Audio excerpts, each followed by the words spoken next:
suis vétérinaire et je suis président de la Société nationale des groupements techniques vétérinaires et je co-préside ce comité avec Raphaël Guattéo. Donc très rapidement, un petit tour de table et chacun des membres du comité présent se présente. Donc, Raphaël ? Oui, bonjour à tous. Raphaël Guattéo, je suis enseignant-chercheur à l'école vétérinaire de Nantes, Oniris. Et du coup, j'ai le plaisir de co-présider ce comité avec Christophe. Christelle ? Oui, bonjour à tous. Je suis Christelle Gall, je suis vétérinaire épidémiologiste à GDS France et j'anime le groupe d'investigation fièvre-Q dans le cadre de la plateforme EDE. René ? Oui, bonjour à tous. Donc René de Crémou, je suis vétérinaire également. Je travaille dans le département qualité des produits, bien-être et santé de l'Institut de l'élevage et j'anime l'UMT pilotage de la santé des ruminants qui associe l'école vétérinaire de Toulouse et INRAE, ainsi que l'Institut de l'élevage. Et Éric Collin. Oui, bonjour à tous. Donc moi je suis praticien et je m'occupe de la commission épidémiologie à la Société nationale des groupements techniques vétérinaires. Et on va demander à Amandine, notre directrice conseil, Bonjour. De se présenter. Merci Pascal, bonjour à tous. Alors moi je suis pas membre du comité, mais je représente Via Voice, donc on a réalisé l'étude effectivement qui va faire l'objet d'une présentation notamment ce matin. Et donc je suis directrice conseil à l'Institut Via Voice. Merci. Eh bien, si vous en êtes d'accord, on va commencer. Donc je vais lancer la présentation.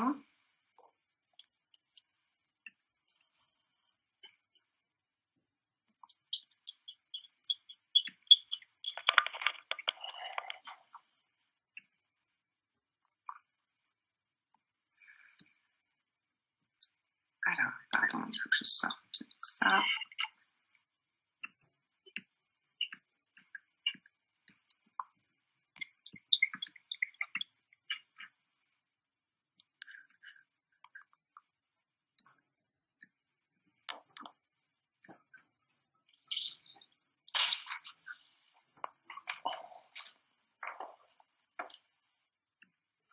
Nous sommes en direct.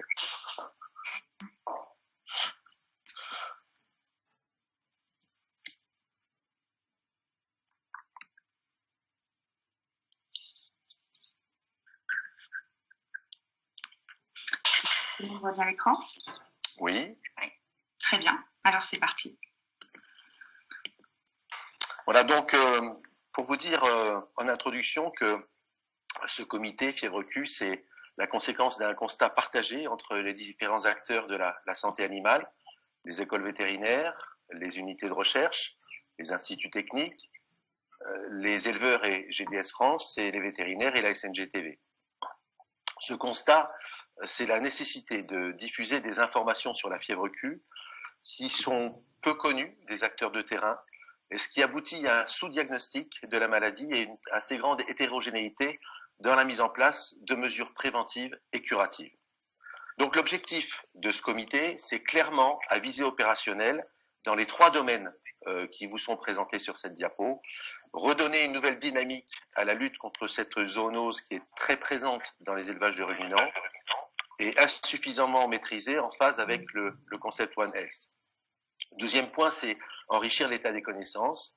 Et puis enfin, c'est sensibiliser les publics professionnels et favoriser leur accès à des recommandations concertées en matière de diagnostic et de maîtrise sous la forme de fiches thématiques et de webinaires. Voilà, ceci étant posé, nous allons rentrer un petit peu plus loin et je passe la parole à Raphaël.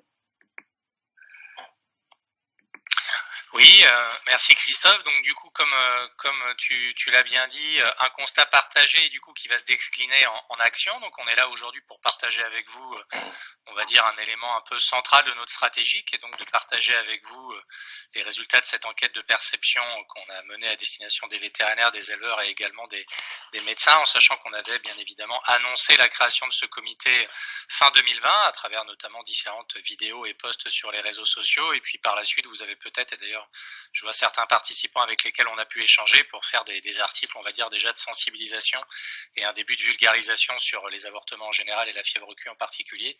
Et puis vous le verrez en fin de conférence de presse, on reviendra avec vous sur des éléments très pratiques de type fiche notamment, qui viseront à diffuser, on va dire, les messages pour lesquels aujourd'hui on pense que le consensus est là pour essayer d'améliorer la situation. Donc du coup, un plan d'action qui va se décliner aujourd'hui à travers, je vous le disais, les résultats de cette enquête de perception. Donc du coup, enquête de perception, si on peut passer à la diapositive suivante, du coup, s'il vous plaît, merci. Donc du coup, on va le faire en 3 temps. À chaque fois, chaque temps sera divisé en 2 périodes. Une période où les résultats principaux, les résultats bruts, j'allais dire, de l'étude seront présentés par les collègues de l'Institut Via Voice qui ont mené cette enquête originale, avec à chaque fois un éclairage des différents membres du comité, donc que ce soit René, Christelle ou Eric, avec donc une première partie plutôt dédiée à la présentation de l'expérience et l'état des connaissances, que ce soit des éleveurs, des vétérinaires, des médecins vis-à-vis de la fièvre Q.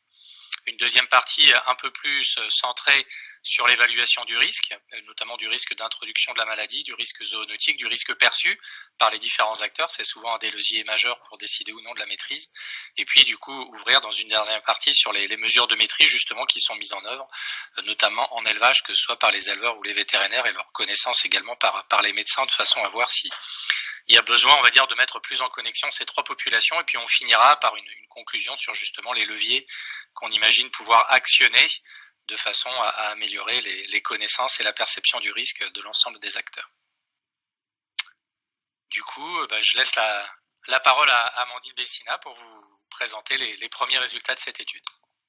Bonne présentation à tous. Merci Raphaël. Donc effectivement, Raphaël vous le disait, on va donc, je vais donc vous présenter les principaux enseignements de cette étude. Je vais d'abord commencer par un point méthodologique. Merci Pascal pour vous expliquer un petit peu comment cette étude a été réalisée. Donc cette étude, elle a été réalisée par téléphone donc en septembre 2020 auprès de 3 échantillons. 2 échantillons tout d'abord de professionnels de la santé animale, avec l'interrogation de 100 vétérinaires exerçant dans des zones rurales, zones inférieures à 20 000 habitants. Santé humaine ensuite, avec l'interrogation de 100 médecins généralistes, là encore exerçant dans des zones rurales, en zone inférieure à 20 000 habitants. Et un 3e échantillon de professionnels éleveurs, 375 éleveurs, avec une répartition donc en 3 publics, avec les 3 types d'élevage, 134 éleveurs d'ovins, 100 éleveurs de caprins et 198 éleveurs de bovins. À chaque fois, sur cet échantillon global, on va être sur un échantillon représentatif, sachant que la représentativité a été maîtrisée par le suivi de quotas nationaux sur la région d'élevage et également sur la taille de troupeau. Alors, on va tout de suite passer effectivement à la première partie des résultats avec les enseignements sur l'expérience et l'état des connaissances, avec une première partie sur finalement la manière dont on appréhende cette maladie, et vous allez voir finalement que le niveau de proximité avec celle-ci il est très variable. Donc premier élément, vous allez avoir à chaque fois sur chacune des slides le détail des cibles concernées. Donc tout à gauche vous avez les résultats pour les éleveurs, au milieu les vétérinaires et ensuite les médecins. Donc, ce qu'on va voir, le premier enseignement, c'est qu'aujourd'hui, on est s'agissant de la fièvre Q, sur un taux de notoriété auprès des éleveurs de 76%. Ça veut dire que 76% des éleveurs connaissent la fièvre Q, au moins de nom. En revanche, on va être sur seulement 12% qui déclarent y avoir été confrontés, soit au sein de leur élevage, soit via une contamination humaine. Donc, on est donc sur un éleveur sur 10 qui déclare avoir été confronté à la maladie. Côté vétérinaire, on va avoir un vétérinaire sur 2, 49%, qui déclare avoir déjà rencontré des élevages confrontés à la fièvre Q. Et s'agissant des médecins, on est sur 25%, un médecin sur 4, qui déclare donc avoir rencontré des patients déjà atteints ou suspectés d'avoir contracté la fièvre Q. Voilà pour finalement ce côté, ce niveau de proximité finalement assez variable s'agissant de la maladie. Et cette variabilité, cette relativité, elle se traduit directement dans les connaissances. On va le voir avec la slide suivante, où on va avoir une perception du risque qui est assez hétérogène selon les publics. Alors, premier élément d'abord, et je vais commencer sur la partie éleveur, qui est donc tout à droite. Déjà sur le caractère zoonotique, on va voir que on a un socle de connaissances, mais un socle de connaissances qui reste quand même à solidifier. On va être sur des éléments qui vont rester beaucoup de principes sur cette question de la fièvre Q. Et vous voyez avec donc cette première colonne s'agissant des éleveurs, la fièvre Q est une maladie transmissible de l'animal à l'homme. On va être sur un oui à 65%. En revanche, vous voyez qu'en termes de connaissances avérées, le oui, j'en suis sûre, on est seulement à un tiers des éleveurs. Voilà. Et on a parallèlement 14% des éleveurs qui nous disent non, je ne crois pas, ou non, j'en suis sûre, il n'y a pas de caractère zoonotique, il n'y a pas il ne s'agit pas d'une maladie transmissible de l'animal à l'homme, et 20% ne se prononcent pas. On notera toutefois que ce taux de perception du caractère zoonotique, il est un peu plus élevé auprès des éleveurs caprins. Deuxième élément, la question du vaccin, où là encore, on est à 57% de oui à il existe un vaccin contre la fièvre Q pour les animaux. Mais vous voyez qu'en termes de réponse avérée, on va être seulement à 27% de j'en suis sûre, et on va être quand même à 27% de NSP sur cette question. Alors, s'agissant des cibles professionnelles de santé, on va retrouver un petit peu les mêmes éléments, notamment sur la partie vétérinaire. La bactérie à l'origine de la fièvre Q peut être transportée par le vent sur plusieurs kilomètres, 44% de oui, vous voyez, auprès des vétérinaires. Donc on est vraiment sur quelque chose de très partagé, hein. On est à 23% de j'en suis sûre, 21% de oui je crois, et vous voyez qu'on a 34% de non je ne crois pas, et on a quand même 13% de NSP. Enfin, dernier point, sur les médecins et le fait que la fièvre Q puisse être reconnue comme maladie professionnelle, on va être là sur une maîtrise quand même un peu plus assurée des médecins sur cette partie, hein, puisqu'on est à 83% de oui. En revanche, on a quand même 8% de NSP et 9% de médecins généralistes qui vont nous dire non, je ne crois pas.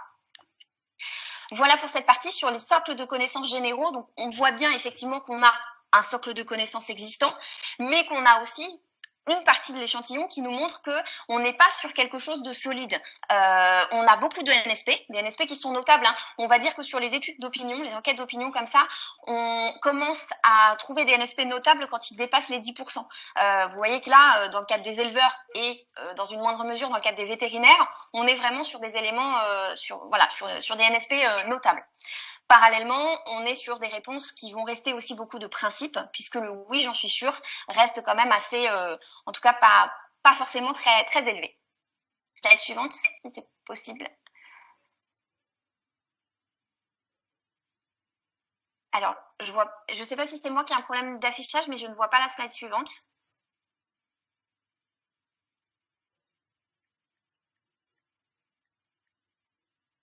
Allô? Pardon, ouais.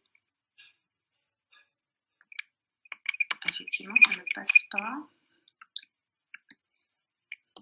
Voilà. Merci. Ensuite, on enchaîne sur cette question des symptômes. Donc les symptômes, s'agissant donc des animaux, et donc là, effectivement, une question, selon vous, quels sont les symptômes de la fièvre Q chez les petits ruminants, chez les bovins? Alors, une chose à avoir en tête quand vous allez lire les résultats et quand vous allez appréhender effectivement les résultats de cette question, c'est qu'il s'agissait d'une question ouverte, avec donc des réponses spontanées qu'on a ensuite, nous, recodifiées. Donc, il s'agit vraiment de citations spontanées de la part des éleveurs et des vétérinaires sur cette question des symptômes chez les animaux. ce qu'on voit très clairement et ce qui se détache de manière très nette, c'est que les avortements aujourd'hui constituent vraiment le principal signe identifié avec la fièvre. Voilà, vous voyez, hein, effectivement, on est à 70% de citation des avortements pour les vétérinaires chez les bovins, 69% chez les petits ruminants, 43% pour ce qui concerne les éleveurs, hein, et 48% pour, 43% pardon, sur la cible éleveur pour les bovins et 48% chez les petits ruminants. Donc on a vraiment une prédominance de la citation des avortements.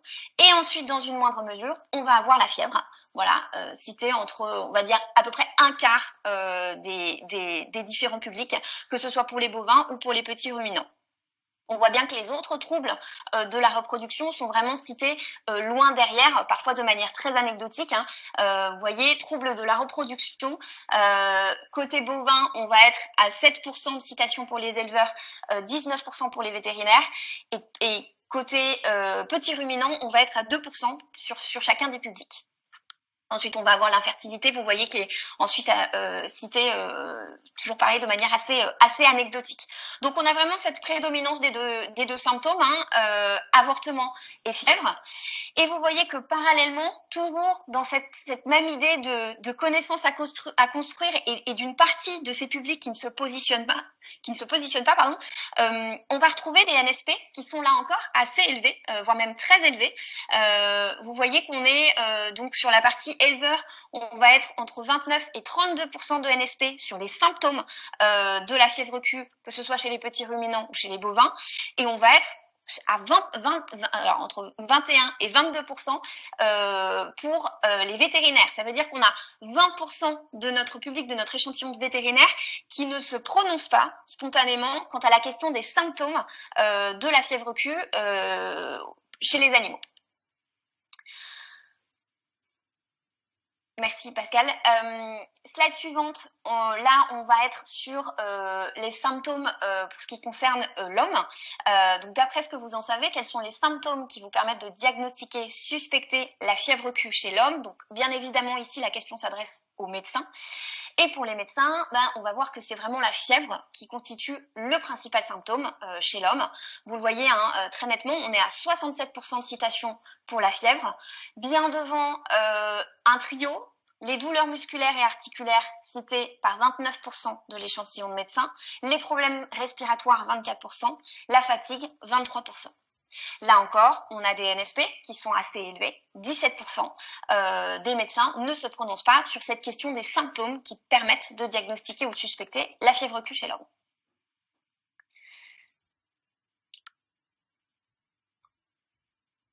Voilà, pardon, du coup, je fais la transition. Je passe la parole du coup à Renée de Crémou.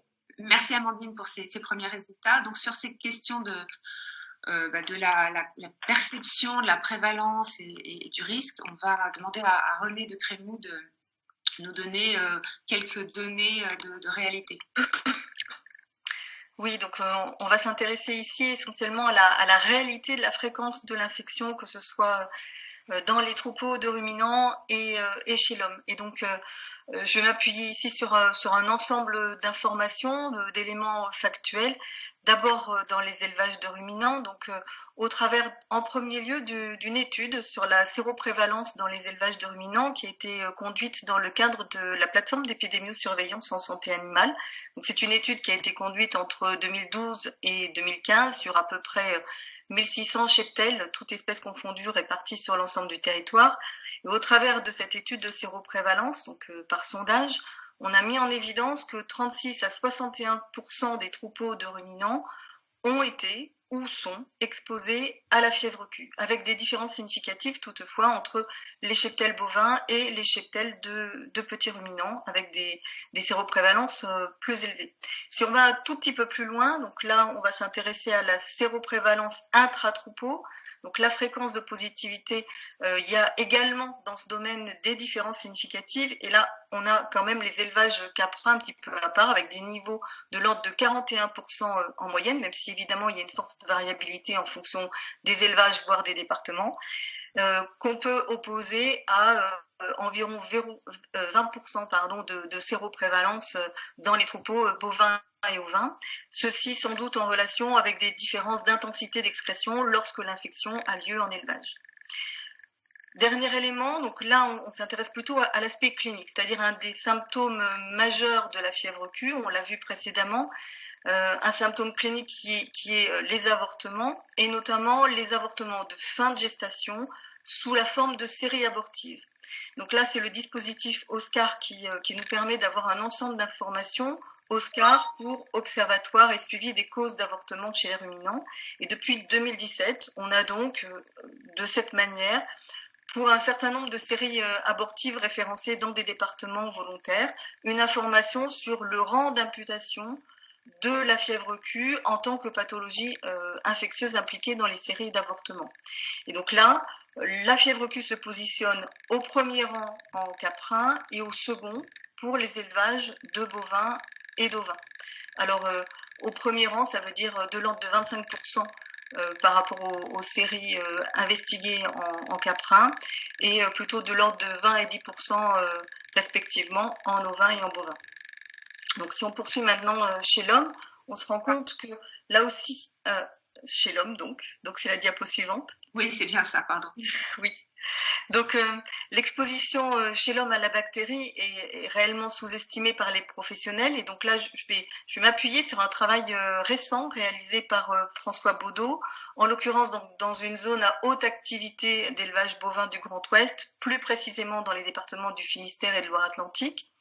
Donc, dans la population générale, donc sous le prisme des donneurs de sang, on se rend compte qu'il y a 12% tout de même des personnes qui sont porteuses d'anticorps vis-à-vis de Coxiella burnetii, donc qui est l'agent de la fièvre Q, et on atteint 56 et 90% pour les éleveurs et les vétérinaires en relation avec leur activité auprès des ruminants, voire une action auprès des animaux infectés.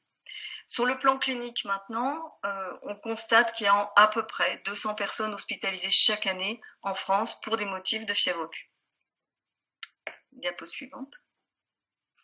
Donc, ce que je voudrais repréciser en me resituant donc cette fois à l'échelle animale, c'est qu'il est important que ce soit sur le plan de la surveillance ou du diagnostic, d'intégrer la fièvre Q dans une démarche beaucoup plus globale. On a dit tout à l'heure que les avortements étaient un des signes cliniques majeurs de la fièvre Q et donc c'est intéressant d'insérer son diagnostic dans un diagnostic différentiel des avortements et notamment des séries abortives.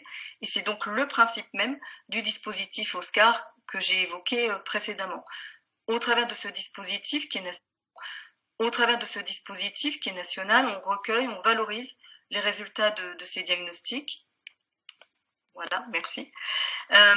C'est au départ une action qui est multipartenariale, qui associe de nombreuses compétences avec la vocation, la volonté d'avoir une démarche qui soit harmonisée, qui soit consensuelle, mais surtout qui soit pragmatique, donc qui s'appuie qui prenne en compte les contraintes du terrain, mais qui s'appuie aussi sur les retours d'expérience et qui évolue au cours du temps en intégrant les éléments scientifiques que l'on va acquérir au fur et à mesure.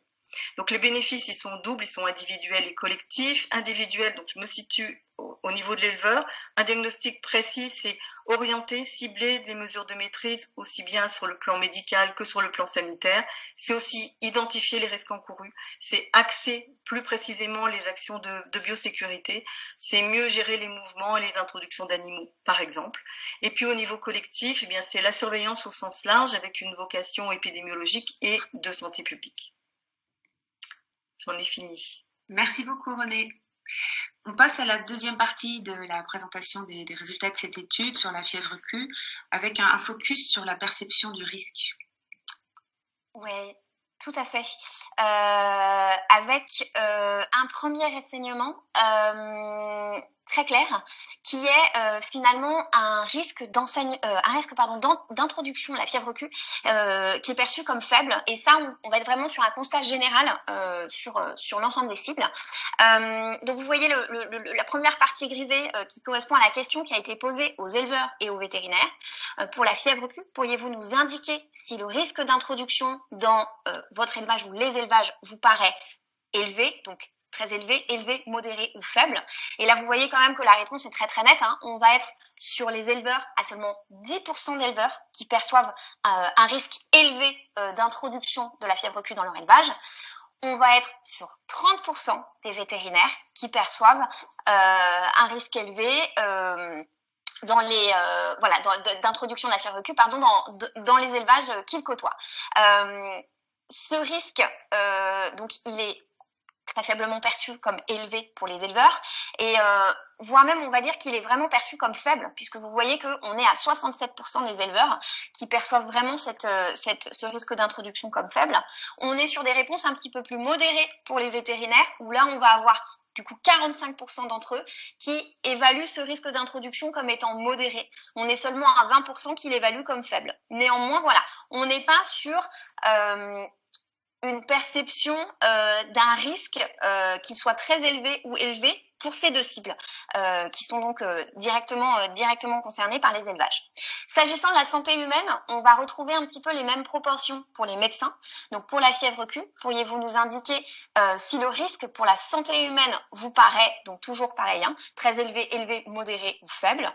Et là vous voyez qu'on a 27% de sous-total élevé. Donc pour ces médecins, on en a donc 27% qui perçoivent un risque élevé. On a seulement 4% de très élevé. On va avoir 28% d'entre eux qui perçoivent un risque modéré et 36% qui perçoivent un risque faible. Voilà, donc on a vraiment un risque d'introduction de la fièvre Q qui est perçu comme faible ou modéré. En tout cas, son caractère élevé est vraiment minoré sur chacun des publics. Et on va voir que ce contexte de risque d'introduction perçu comme faible, il s'inscrit finalement dans un contexte assez global. Si Pascal, vous pouvez passer, merci, à la slide suivante, où là on va voir que finalement quand on évoque chacune des zoonoses, ce risque d'introduction il est généralement perçu comme faible. Il concerne finalement, il va concerner toutes les zoonoses. Et vous voyez qu'on a toujours pareil, tout à gauche, la question qui a été posée aux éleveurs et aux vétérinaires.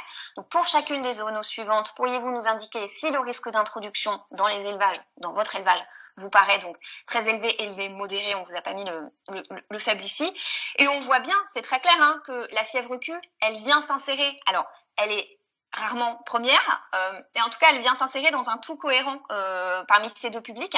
On est seulement à 10% de citations d'élevé pour les éleveurs, et vous voyez que le premier item, ça va être la tuberculose bovine, citée à 15% donc par les éleveurs, c'est-à-dire qu'on a 15% des éleveurs qui vont trouver que c'est un risque élevé.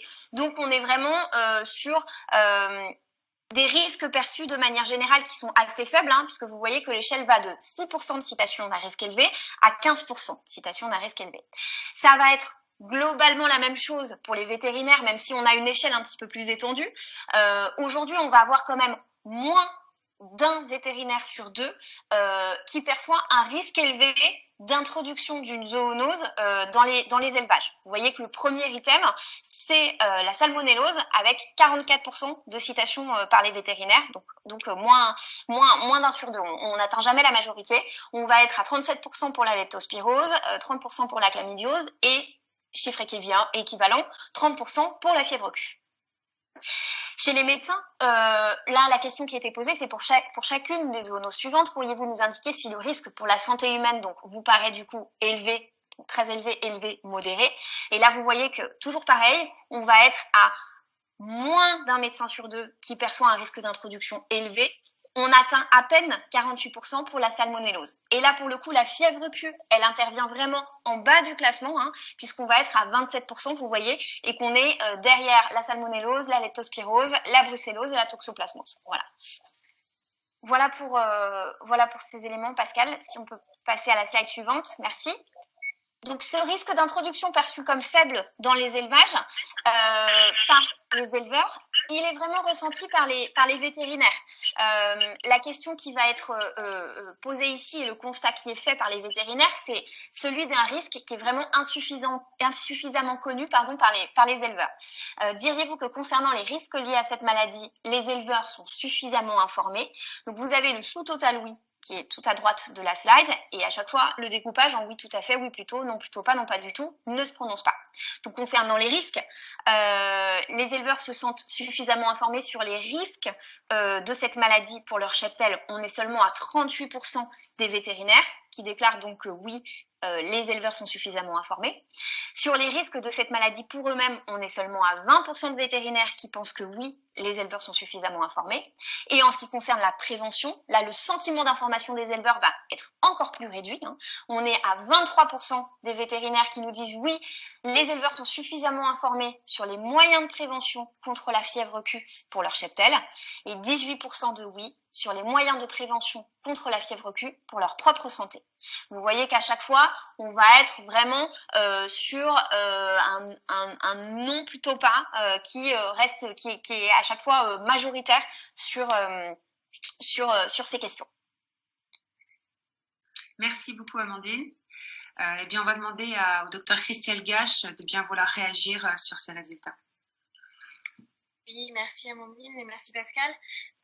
Donc on a vu la perception du risque, elle est globalement faible, que ce soit pour le risque d'introduction ou vis-à-vis du risque zoonotique. Or, effectivement, chez l'animal, chez les animaux d'élevage, si l'infection est dans la majorité des cas asymptomatique, elle peut effectivement provoquer des signes cliniques, des manifestations qui peuvent être assez pénalisantes pour les éleveurs.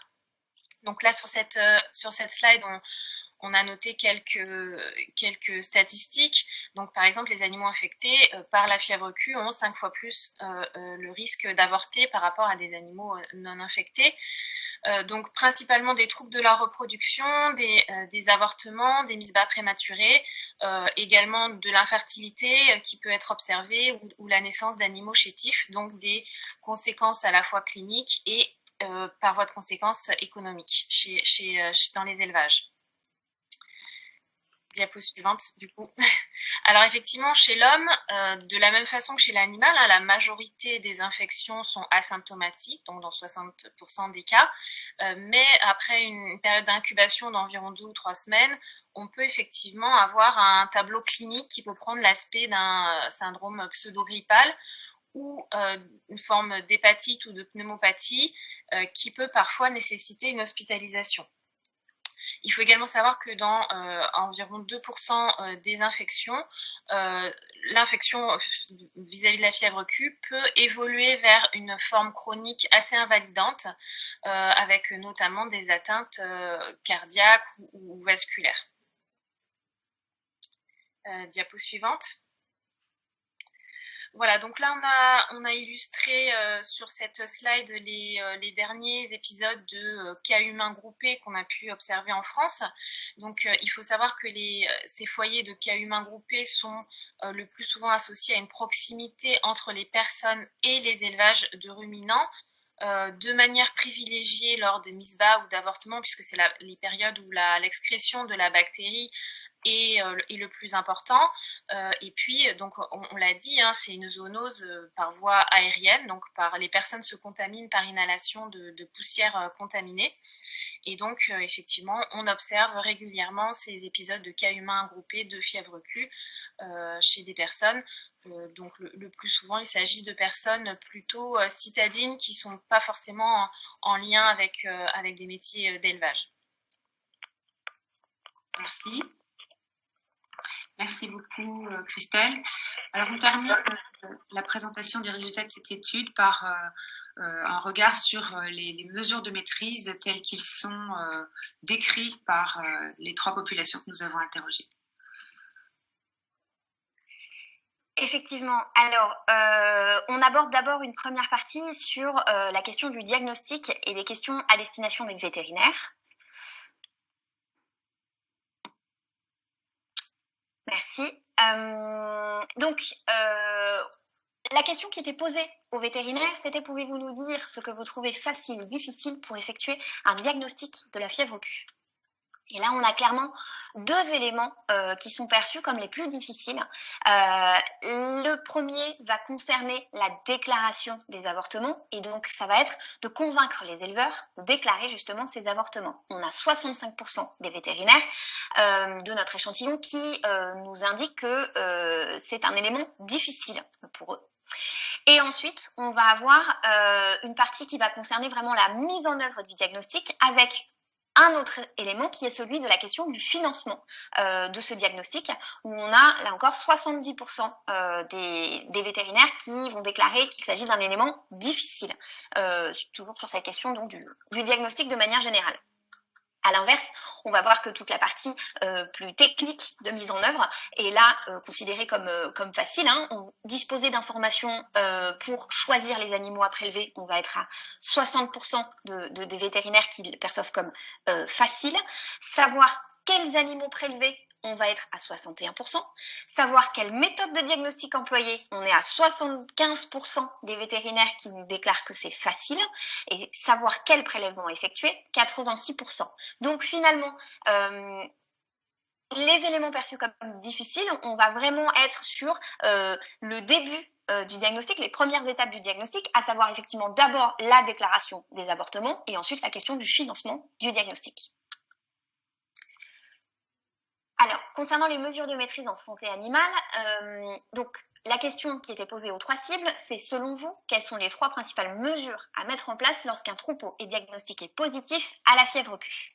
Alors, là encore, c'est une question qui a eu des réponses spontanées, c'était une question ouverte avec des réponses spontanées qu'on a ensuite recodifiées. Et on voit bien qu'il y a vraiment un item qui domine, et tout particulièrement chez les éleveurs et les vétérinaires, c'est la question de l'isolement des animaux malades, cité respectivement à 55 et 54%. Voilà.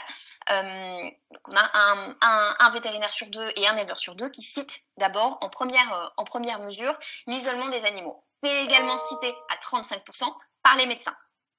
Et ensuite, on va avoir pour les éleveurs et pour les vétérinaires la vaccination du troupeau, citée par, on va dire, à peu près un tiers à chaque fois du public. Donc là encore, la vaccination, elle est très présente, donc elle est derrière l'isolement, mais elle est très présente puisqu'elle est citée, là encore une fois, en spontané. Donc on va avoir finalement un tiers des éleveurs, presque, près d'un tiers des éleveurs, qui citent cette vaccination en spontané. Cette vaccination, elle existe aussi et elle est mentionnée spontanément par les médecins à 14%. On dit vacciner ou traiter les animaux. On va voir que côté éleveur, on va avoir ensuite traiter les animaux à 24%, contacter le vétérinaire à 21% et 13% de NSP. Là encore, on a des NSP qui sont un petit peu moins importants ici, mais qui sont toujours notables. Pour les vétérinaires, on va donc avoir l'isolement, la vaccination du troupeau et ensuite l'hygiène et la désinfection qui apparaît comme la troisième mesure à prendre pour les vétérinaires. À noter, on en a 21% qui nous parlent de l'abattage des animaux malades. Côté médecin, on va avoir donc cette prédominance de l'isolement des animaux malades, qui est cité en premier. Ensuite, contacter les vétérinaires, 26%. Vacciner ou traiter les animaux, 14%. Désinfecter les locaux, 11%. On va avoir là, par contre, 36% de NSP sur les médecins. Concernant les mesures de maîtrise en santé humaine, donc ici, on a une question qui se rapporte. Donc, l'échantillon de base était donc la question a été posée, auprès des 12% d'éleveurs qui, si vous vous souvenez dans la première slide que j'ai présentée, déclarent avoir été confrontés à la fièvre Q. Donc, la question qui était posée, c'est après avoir été confrontés à la maladie, avez-vous pris des mesures de protection pour votre santé et celle de vos salariés? Et là, on voit que finalement, seul un éleveur sur 2 confronté à la fièvre Q a mis en place des mesures de protection. Et quand on leur demande lesquelles sont-elles, donc là, on est sur un échantillon assez faible, puisqu'on est sur 20 personnes. Néanmoins, la réponse, on voit clairement une prédominance qui va être celle des mesures d'hygiène à 85%. Donc, on va rester sur cette mesure qui est la mesure vraiment principalement prise par les éleveurs qui ont été confrontés par la fièvre Q. À noter donc que c'est seulement pour un éleveur sur 2 confronté à la fièvre Q. Donc, quelles mesures avez-vous mises en place? Donc, 85% des mesures d'hygiène, donc manipuler avec précaution, se laver les mains, changer de tenue, la désinfection après intervention sur les animaux, porter un masque et mettre des gants. On va avoir ensuite 25% de vaccination du troupeau. Donc, c'est donc 25% de ceux qui ont pris des mesures. 15% le dépistage et le suivi de la santé du troupeau, 10% l'isolement des animaux malades. Sur les conseils de qui? Principalement, très nettement, du vétérinaire. Ensuite, 15% sur le groupement de défense sanitaire et 15% un technicien agricole. Voilà. Ensuite, en ce qui va concerner la protection des populations et la santé humaine, ce qu'on va voir, c'est que les mesures de protection qui sont proposées pour les populations, elles sont finalement pas spécifiques. Selon vous, quelles sont les mesures de prévention à mettre en place pour protéger les populations de la fièvre Q dans les zones d'élevage? Sur les vétérinaires, on va avoir une prédominance de trois mesures citées. Limiter l'exposition des personnes à risque, 85% de citation. Informer les personnes exposées sur les risques de la maladie et sur les signes cliniques, on va être à 83%. Informer sur les moyens de protection individuelle, on va être à 81%. Citer un petit peu plus, un petit peu plus en retrait, on va avoir la sensibilisation des médecins dans la zone concernée, 71%, et l'exclusion des personnes extérieures à l'exploitation, 63%. Du côté des médecins, on va être sur des mesures finalement très génériques, des mesures générales d'hygiène, citées à 24%, des mesures vétérinaires et l'isolement des animaux, citées à 23%. À noter là qu'on a clairement 41% de ne se prononce pas pour les médecins sur cette question, donc des mesures de protection à l'égard des populations. Voilà pour ces enseignements. Merci Amandine. C'est donc le docteur Éric Collin qui va réagir sur ces résultats concernant les pratiques et les mesures de maîtrise. Merci Amandine, merci Bastien. Donc, ce que l'on peut dire en miroir de ce qui vient d'être exposé, c'est que la première chose importante à dire, c'est que la mise en place de mesures de gestion passe par un diagnostic solide. En effet, engager un éleveur dans un plan de lutte est quelque chose qui n'est pas du tout anodin. Il nous faut donc quelque chose d'extrêmement bien étayé sur le plan basique. Le diagnostic passe par deux voies, une qui est un petit peu réduite, qui est celle de la repos, mais une majeure qui est celle de la déclaration des avortements. Et cette déclaration est extrêmement importante. Il faut engager les éleveurs à bien signaler leurs avortements, même s'il y a des limites à l'observation. Et je pense que relancer la surveillance de la fièvre Q est un bon moyen de favoriser la déclaration des avortements qui n'est pas quelque chose d'obligatoire. Et du coup, ces 6%, ces avortements qui sont simplement déclarés une fois sur 3 seulement, pourraient être bien améliorés. La deuxième chose importante à dire sur le diagnostic, c'est que la recherche de la fièvre Q, dans le cadre du diagnostic, doit respecter une procédure de prélèvement bien particulière. Et en cas d'anomalie, des non-conformités peuvent apparaître et l'exploitation du résultat est impossible. Donc, il y a beaucoup d'explications sur la technique de cette procédure qui sont à donner et cela sera bien détaillé dans les fiches techniques. En effet, les praticiens jugent en majorité que les prélèvements, le choix des animaux, c'est quelque chose d'assez facile à respecter, mais dans une proportion de 60 à 80%, donc on a encore une petite marge de progrès pour réduire ces 6%. Sur le plan de la maîtrise, on dispose de moyens sanitaires et médicaux, et en matière sanitaire, la biosécurité à mettre en place vise tout d'abord à limiter au maximum la contamination de l'environnement et par cette voie donc celle d'autres animaux ou bien de personnes. Alors elle n'est pas facile, c'est sûr. On a affaire à une bactérie qui est particulièrement résistante dans le milieu extérieur. On a des porteurs ou des excréteurs qui sont parfois asymptomatiques. Donc ce sont des éléments qui sont très ennuyeux sur le plan de la gestion. On signale bien l'isolement des animaux avortés, les mesures sanitaires au moment des mises bas, la gestion des produits qui sont les bases de ces mesures, et tout ça sera bien détaillé dans les fiches techniques. Ce que je voudrais dire, c'est qu'en matière de biosécurité, il y a un rôle très important pour le volet vétérinaire dans l'aspect zoologique. En effet, suite à la confrontation à la fièvre Q, seule la moitié des éleveurs, on l'a vu, prend des mesures de protection vis-à-vis du risque zoonotique, essentiellement des mesures d'hygiène. Et là, le rôle du vétérinaire en matière d'information est pour moi majeur et les praticiens le signalent bien. Il y a 80-85% des vétos qui signalent ces mesures, mais ceci est encore à renforcer. Le rôle du vétérinaire passeur d'information lors de l'explication de la fièvre Q aux éleveurs est majeur et les fiches là-dessus aussi aideront bien le praticien dans ces échanges avec l'éleveur.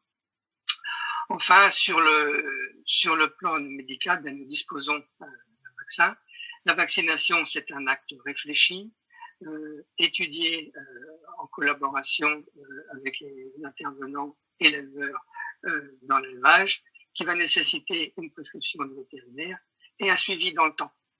On a tendance des fois à dire ça y est, on a vacciné, le problème est résolu. Pour le moment, à ce jour, la vaccination est le seul moyen de bien limiter l'impact de la fièvre Q en baissant la pression infectieuse dans l'environnement, diminuer l'expression des malades et en protégeant les jeunes générations. Justement, à partir du moment où on réduit l'expression chez les malades, bien la vaccination est parfois associée à un traitement et dès que les choses vont mieux, il y a un arrêt de cette vaccination. Alors ceci est à bien encadrer, modifier les pratiques dans ce domaine-là en continuant à bien protéger les jeunes générations de manière à assurer un renouvellement du cheptel avec des animaux majoritairement vaccinés. Voilà ce que l'on pouvait dire rapidement sur ces 3 points. Merci beaucoup, Eric. On va laisser la parole maintenant à Raphaël, co-président de ce comité, Raphaël Matteo, pour conclure et surtout rappeler quels sont les objectifs et les actions du comité Fièvre Q.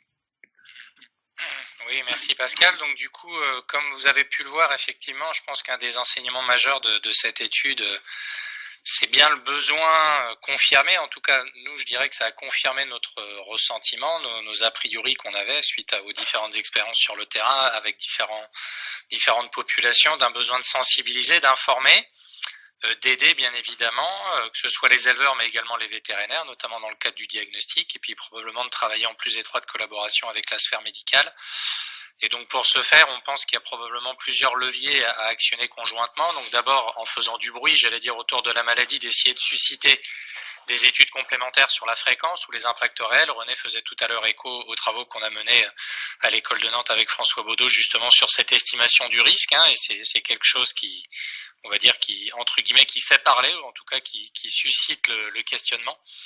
De former et d'informer, en tout cas de contribuer à produire peut-être des supports qui pourraient être repris par les uns et les autres pour informer et former les professionnels, notamment sur l'impact de la fièvre Q au-delà des avortements. On l'a vu, l'avortement est reconnu comme beaucoup par le signe cardinal à juste titre, même si pour certains il reste encore méconnu. Mais au-delà de l'avortement, la fièvre Q peut avoir d'autres impacts et il est bon d'informer sur ces points-là.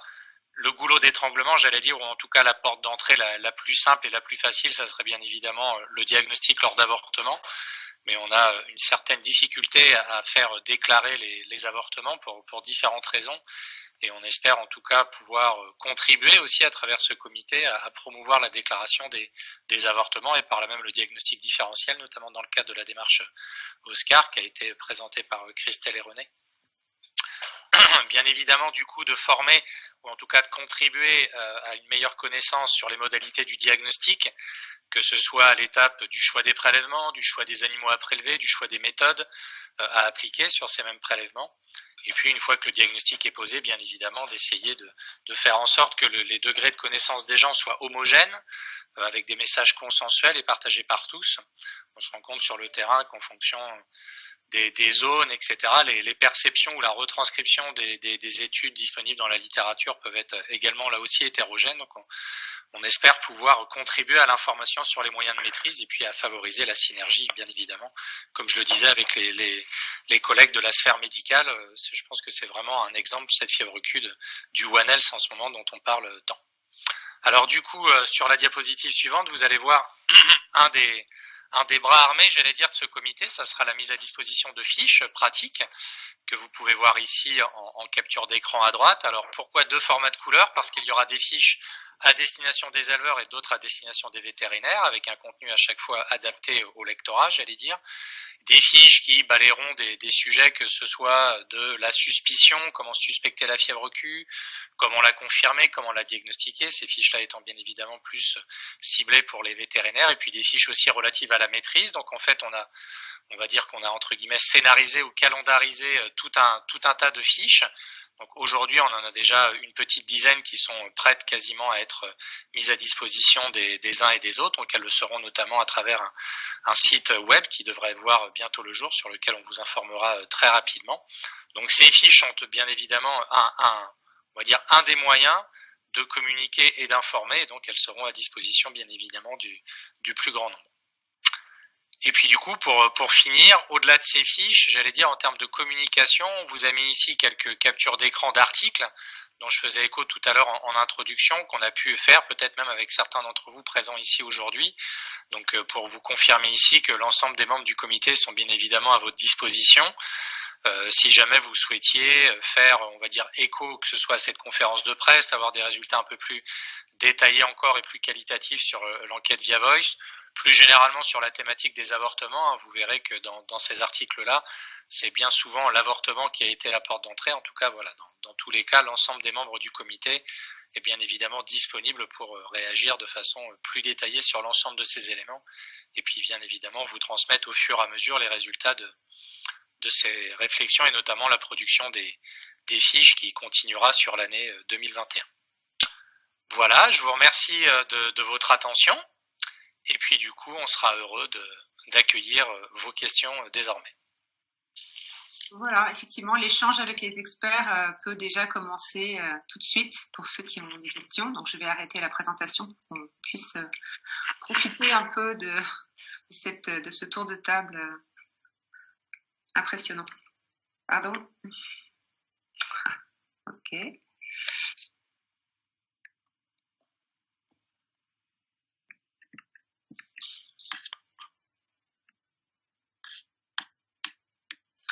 Alors, est-ce qu'il y a déjà des questions? Oui, bonjour, j'aurais une question. Est-ce que vous m'entendez? Très bien. Oui, bonjour. Yannick Groux, donc je suis journaliste pour Agrapresse, agence de presse agricole du groupe Réussir. Donc ma question portait sur la déclaration des avortements. Comment est-ce que concrètement on pourrait inciter, pousser les éleveurs à ce qu'ils déclarent plus facilement les avortements? Si j'ai bien entendu, vous aviez dit que c'était quelque chose qui est aujourd'hui obligatoire, c'est ça? Oui, tout à fait. Oui, dans le cadre de la police sanitaire, dans le cadre de la détection de la brucellose, en fait, c'est une déclaration effectivement qui est obligatoire et qui présente l'intérêt, on va dire, pour l'éleveur, que le financement de la visite du vétérinaire pour la réalisation des prélèvements brucellose est pris en charge par l'État. Donc ça ne coûte rien à l'éleveur. Par contre, si on veut aller au-delà de la brucellose, ce qui est souhaitable, parce que fort heureusement, dans 99,9% des cas, les résultats sont négatifs, puisque la France est indemne, et bien du coup, il faut une aide au financement. Donc je pense que Christelle pourra abonder, mais la problématique du financement des analyses est peut-être de nature on va dire, à inciter les gens à déclarer, puisque l'objectif de déclarer, c'est aussi de maîtriser, de limiter les impacts. Donc l'aide à la réalisation d'examens complémentaires est sûrement un levier puissant, puis aussi l'impact, enfin en tout cas mieux renseigner ou mieux informer sur l'impact négatif des avortements, que ce soit au niveau économique, au niveau sanitaire, éventuellement au niveau zoonotique, parce qu'il y a malheureusement pas que la fièvre Q qui fait avorter les bovins, mais d'autres agents pathogènes, dont certains autres d'ailleurs sont zoonotiques. Donc je pense que ça concerne plus généralement la formation et l'information aux sanitaires. Mais Christelle, je te laisse peut-être rajouter les initiatives que vous avez dans ce sens. Oui, non, juste peut-être pour compléter, effectivement, les études sociologiques qui avaient été réalisées montrent qu'effectivement, alors déjà, il y a le risque perçu par les éleveurs, alors notamment de la brucellose, et à juste titre, est considéré comme faible.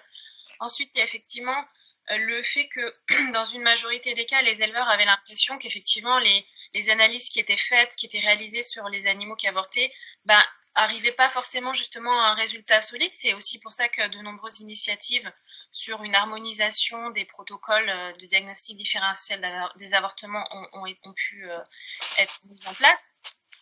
Donc maintenant, on dispose effectivement de protocoles solides pour arriver à répondre à cette question de savoir finalement j'ai une vague d'avortement dans mon élevage, à quoi c'est dû et puis qu'est-ce que je peux faire bien sûr pour l'arrêter. Et puis après, effectivement, comme le disait Raphaël, il y a la problématique du coût des différentes analyses, des différents prélèvements. Et donc, effectivement, en tout cas, dans les départements qui sont volontaires et qui participent au dispositif Oscar, il y a une aide financière qui est apportée aux éleveurs par les GDS ou par les collectivités territoriales. Si je peux compléter aussi sur ce sujet-là, c'est vraiment un problème récurrent. Ça fait des années que l'on travaille sur ce sujet de la déclaration des avortements, qui permet d'avoir une démarche diagnostique, d'arriver finalement à trouver l'origine des avortements et d'améliorer ce système-là. Mais c'est un message qui est vraiment difficile à faire passer. On a travaillé depuis plusieurs années aussi avec les organisations professionnelles sur le diagnostic différentiel des avortements avec un protocole. C'était avant la mise en place d'Oscar. Et on se rend compte qu'on a encore une très très grosse marge de manœuvre sur ce plan-là. Et comme ça vient d'être rappelé, souvent l'éleveur n'appelle pas parce que il pense que ça va lui coûter de l'argent, alors qu'en fait cette visite, elle est financée par la surveillance de la brucellose, elle est financée par l'État, et on profite de cette visite pour faire un certain nombre de prélèvements. Et à partir de ces prélèvements, en fonction de la démarche diagnostique, on pourra faire des analyses pour élucider la cause de cet avortement. Mais donc ça, souvent, c'est le premier cas. Et le deuxième cas, c'est pas la peine que je fasse des prélèvements parce que de toute façon, j'appelle le veto parce que finalement, on trouvera rien. Donc, d'où l'importance de cette sensibilisation, communication par le biais des productions du comité. Oui, je vais peut-être juste compléter un tout petit peu, parce qu'en fait, là, tu disais, Christophe, parfois, on ne trouve rien. Et je pense que c'est peut-être un de nos écueils, c'est-à-dire qu'on ne sait pas valoriser le fait de savoir exclure certaines causes. C'est-à-dire qu'évidemment, on ne peut pas forcément couvrir tout le champ des possibles dans les investigations. En revanche, il est déjà très positif, en fait, de pouvoir exclure un certain nombre de maladies. Et ça, c'est peut-être quelque chose sur lequel on ne sait pas insuffisamment communiquer. Ouais, tout à fait. Peut-être un élément aussi. Le non-diagnostic, c'est un diagnostic. Merci. Et d'une façon, ce que je pourrais rajouter, moi, c'est que d'une façon générale, tous les réseaux de surveillance, quand ils démarrent au niveau de la base, en particulier auprès des éleveurs, fonctionnent bien s'il y a du retour d'informations. Et pour conclure sur ce que chacun a dit, c'est qu'il faut, même si c'est négatif, il faut le renvoyer vers l'éleveur et lui expliquer l'intérêt qu'il y a à avoir un résultat négatif. Merci. Y a-t-il une autre question ?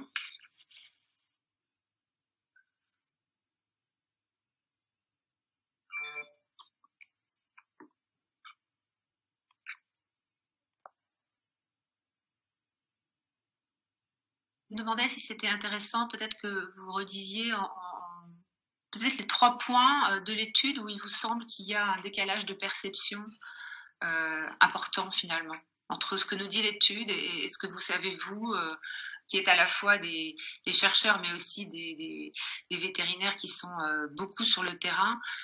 Donc vous avez à la fois accès aux connaissances mais aussi accès aux pratiques. Et finalement, quels sont les 3 points de l'étude où vous dites qu'il y a vraiment décalage entre les perceptions et la réalité ? Je sais pas s'il y en aurait que 3, mais en tout cas, les 3 que je vais retenir sont peut-être pas ceux des autres et des collègues, mais je les laisserai réagir. Je pense qu'il y en a un premier. Alors, je ne sais pas si c'est.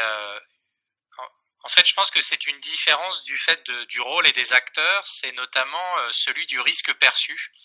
Alors, c'est sûr que, comme l'a très bien présenté René, les études, que ce soit de séroprévalence qui avaient été menées dans le cadre de la plateforme ou du dispositif Oscar, qui est coordonné par Christelle, on se rend bien compte que la réalité de la circulation ou de la clinique de la fièvre Q est sans doute supérieure au risque perçu par les gens. Donc là c'est très clair. Donc là, il y a de l'information.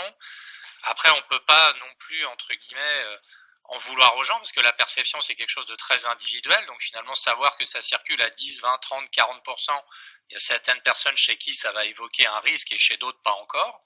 Donc là, j'allais dire, il n'y a pas tellement de seuil qui déclenche chez tout le monde le risque, mais en tout cas, ce qu'on a bien vu dans la perception du risque, c'est que notamment entre les éleveurs et les vétérinaires, il pouvait y avoir une différence de classement ou de perception, pas forcément de classement, mais plus de perception en termes de pourcentage, probablement parce que le vétérinaire étant confronté peut-être à plus de données épidémiologiques, plus d'élevage, intègre, je pense, dans son analyse de risque la fréquence de la maladie dans sa zone, et la gravité de survenue, donc à la fois la probabilité que ça arrive et la gravité si ça arrive, alors que l'éleveur, probablement, n'y étant pas confronté ou ne le sachant pas, finalement on a sans doute une perception plus individuelle que collective. Donc je ne sais pas vraiment si c'est un écueil ou quelque chose de contradictoire, mais c'est peut-être juste la position de l'acteur qui est différente.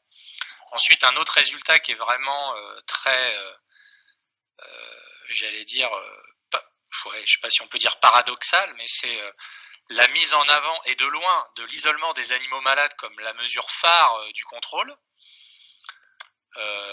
alors qu'en élevage, on se rend bien compte que l'existence de box pour isoler les animaux est compliquée. En plus, c'est pas si simple que ça, parce que si on dit qu'on a une période à risque maximale qui est notamment la mise bas, notamment vis-à-vis du stress que ça pourrait générer en termes de bien-être des animaux aussi, le fait de couper complètement les animaux des autres, c'est pas si simple que ça.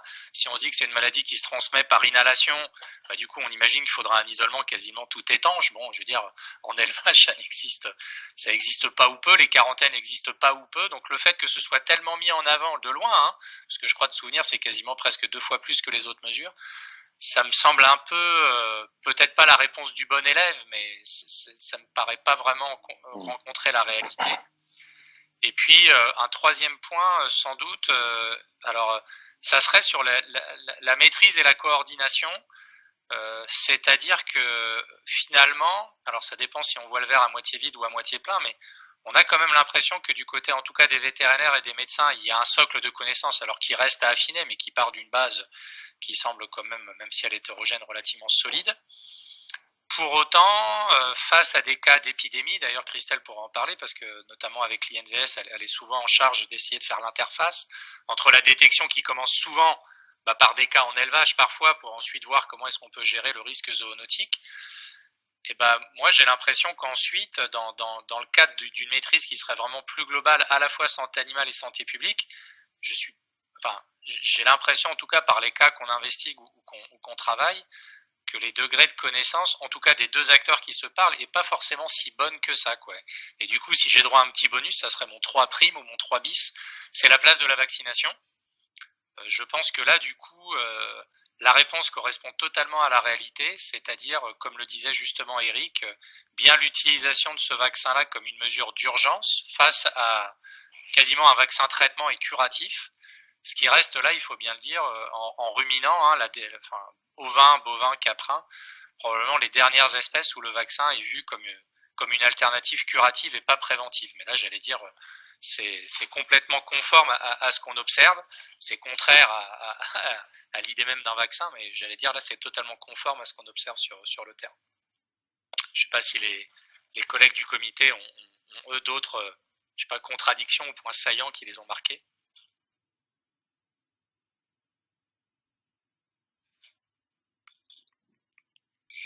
J'ai une question subsidiaire, du coup, Raphaël. Est-ce que le caractère asymptomatique de la maladie joue dans selon vous, la minimisation de la prévalence? Oui, sans doute. De toute façon, la clé, c'est le diagnostic. Le diagnostic lors de suspicion clinique, ou alors, si on est plus globalement dans une gestion du risque zoonotique, savoir si ça circule ou pas. C'est difficile de demander aussi à un éleveur qui n'aurait pas d'impact clinique dans son élevage de mettre en place des mesures de maîtrise pour finalement une protection qui serait au-delà de son élevage, si son élevage n'en souffre pas économiquement. Donc c'est sûr que le caractère asymptomatique n'aide pas à la perception de la prévalence, ça c'est sûr. Ça, je pense que c'est un premier point. Et puis un deuxième point, c'est que quand on dit asymptomatique, finalement, c'est ce qu'on disait un peu entre guillemets en conclusion sur les leviers, en tout cas pour les bovins où c'est sans doute mieux référencé qu'en petits ruminants, c'est l'impact clinique au-delà de l'avortement, alors que ce soit sur les conséquences que ça peut engendrer en termes de gestion de la reproduction, de démarrage des lactations, je pense notamment à l'étude là des collègues australiens justement sur l'impact production laitière dont faisait l'écho Christelle sur les caprins, mais En bovin, on sait aussi que ça peut avoir un impact sur la fertilité. Et donc, en fait, pour certains paramètres de reproduction, finalement, si on parle d'avortement, peut-être c'est asymptomatique. Pour d'autres critères, peut-être que ça l'est moins. Mais c'est sûr que la perception du risque, c'est toujours une probabilité de survenue par une gravité de survenue. Donc si finalement, le plus souvent, et c'est ce qu'on pense, c'est asymptomatique, bah, c'est difficile de percevoir ça comme un risque majeur par rapport à des maladies où, je sais pas, lorsqu'elles sont introduites dans un élevage, 80-90% des animaux présenteraient des signes cliniques majeurs. Donc c'est sûr que ça n'aide sûrement pas à la perception du risque, c'est certain. Moi, si je peux rajouter un point, c'est aussi ce qui ressort de cette étude, c'est dans des élevages dans lesquels on a diagnostiqué de la fièvre Q, les mesures qui n'ont pas été mises en place. Et ça, on se rend compte qu'on a une marge de progrès énorme parce que il y a ces mesures hygiéniques, il y a ces mesures vaccinales, et ça, c'est quelque chose qui m'a frappé aussi. Hein. Des gens qui ont été confrontés à ça, finalement, il y en a, je crois, de mémoire, à peu près 50% qui ne font rien. Et on a un rôle important de sensibilisation sur ces sujets-là parce qu'on a les éléments.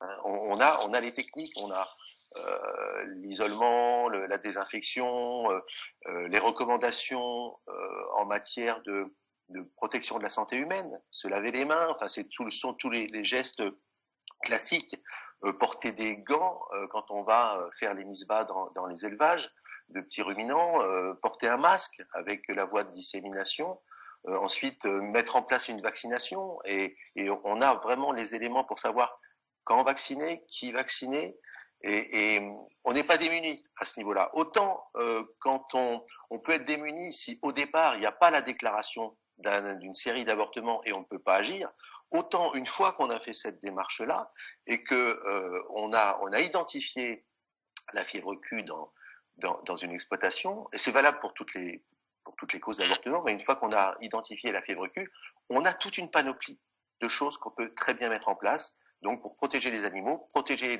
le personnel et protéger aussi toutes les personnes qui rentrent dans les exploitations. On a parlé de fermes ouvertes, on a parlé mais une exploitation en matière de biosécurité, c'est ouvert à tous les vents. Il y a plein de gens qui passent.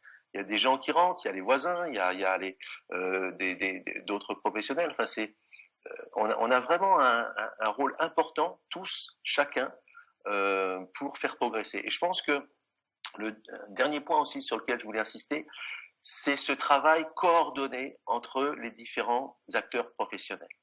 Et on ne réussit pas, on ne peut pas réussir s'il n'y a pas cette communication, ces analyses, ces travaux et cette communication concertée. Et à ce niveau, vous avez vu la composition du comité est très vétérinaire, mais nous avons pour objectif de nous adjoindre aussi, autant que de besoin, des experts de la santé humaine, des médecins.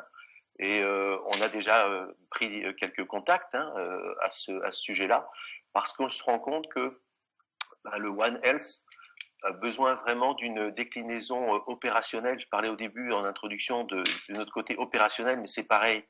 One Health, ça doit être opérationnel. Il ne s'agit pas de dire c'est du One Health. Il s'agit de demain entre les vétérinaires et les médecins de proximité face à leurs clients et leurs patients, eh bien qu'il puisse y avoir cette concertation et que tous les messages que l'on va pouvoir faire passer, nous, avec ces fiches, il y a aussi un projet de webinaire, il y a d'autres projets dans l'avenir, mais que tous ces messages-là, on puisse les partager avec les médecins.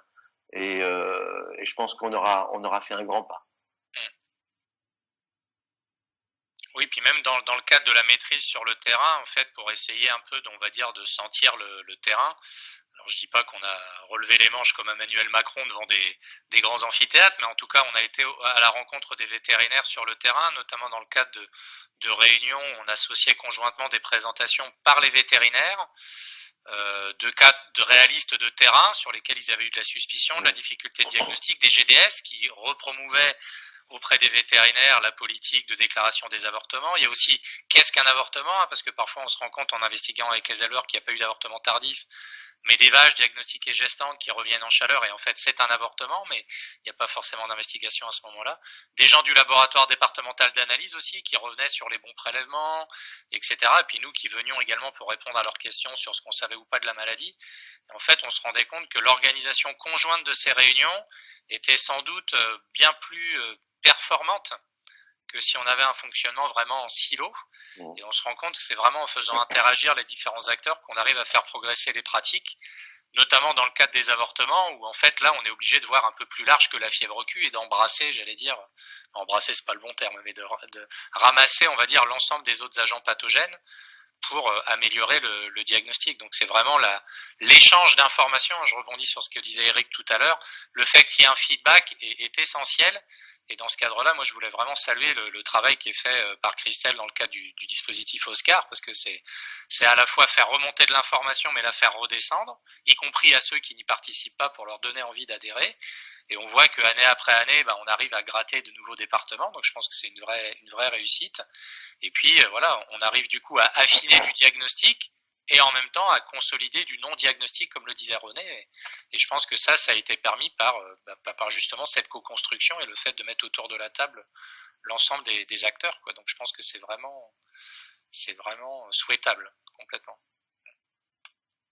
Il y a peut-être un volet qu'on a peut-être insuffisamment abordé, c'est le volet recherche, parce qu'en fait là il y a quand même un certain nombre d'éléments, on va dire, alors non pas complètement manquants, parce qu'il y a déjà des travaux à ce sujet, mais pour percevoir le risque à distance des avortements, il me semble que c'est un petit peu ce qui manque.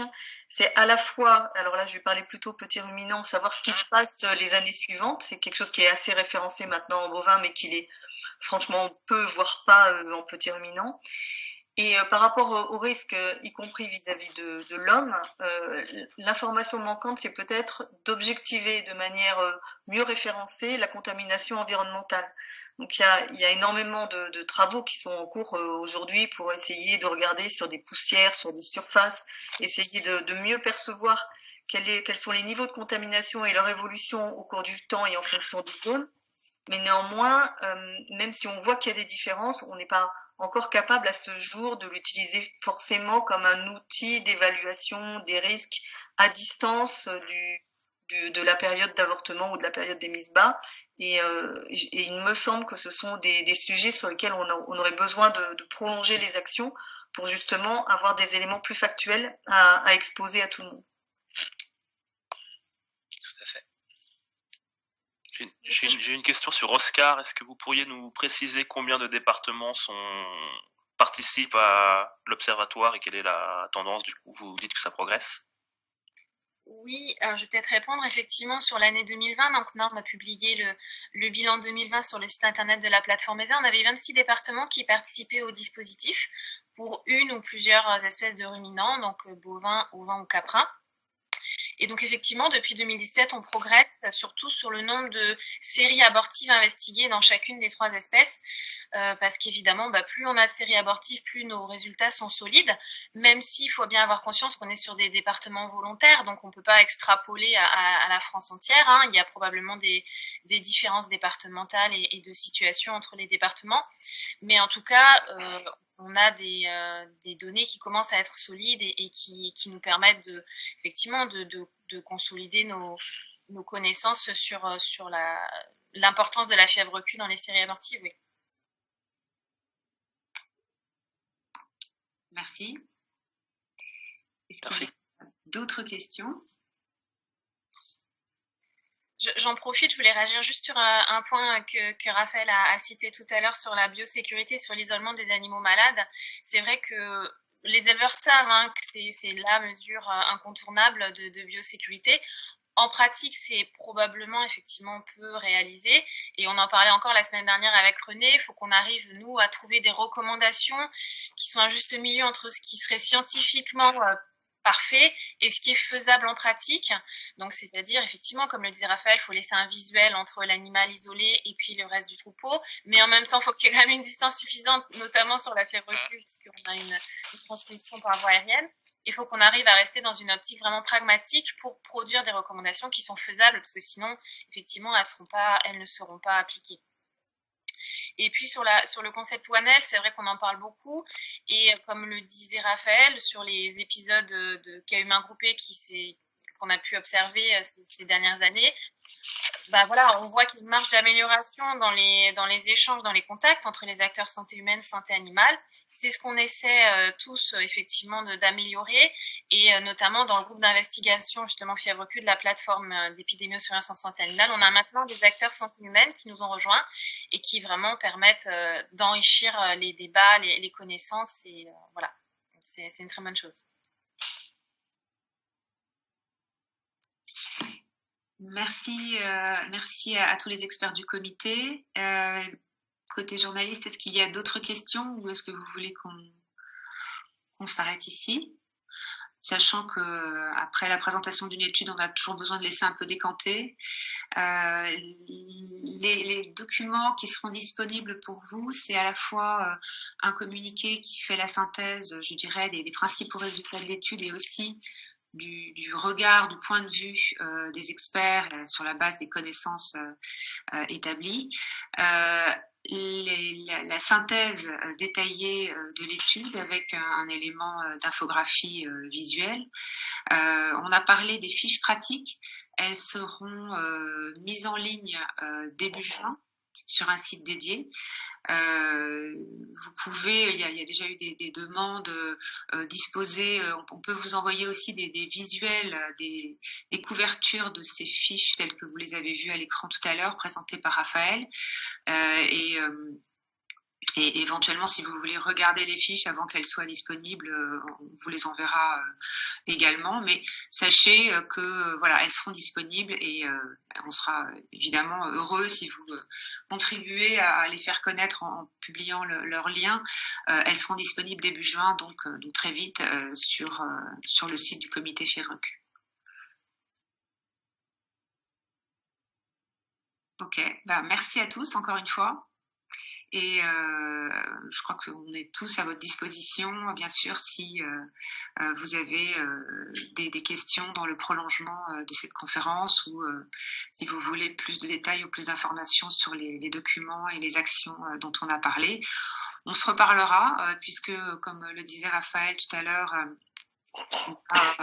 une première série de fiches qui va être mise à disposition, une deuxième série en septembre, et fin septembre, un webinaire destiné au public professionnel de la santé vétérinaire, de l'élevage. Donc on sera appelé à vous redire de quoi il s'agit, quel est le programme, quels sont les intervenants, pour proposer à vos lecteurs d'y participer, puisque ce sera un webinaire ouvert. Voilà. Merci beaucoup pour cette matinée. Merci à tous les intervenants. Merci à Via Voice. Et à très bientôt, j'espère. Au revoir. Merci à tous. Bonne journée. Merci, bonne journée. Au revoir. Au revoir, merci.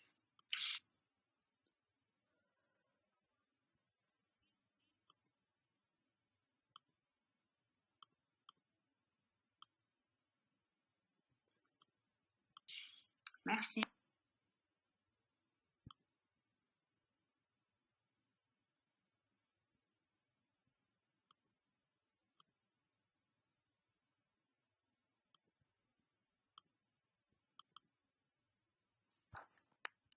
Je suis vétérinaire et je suis président de la Société nationale des groupements techniques vétérinaires, et je co-préside ce comité avec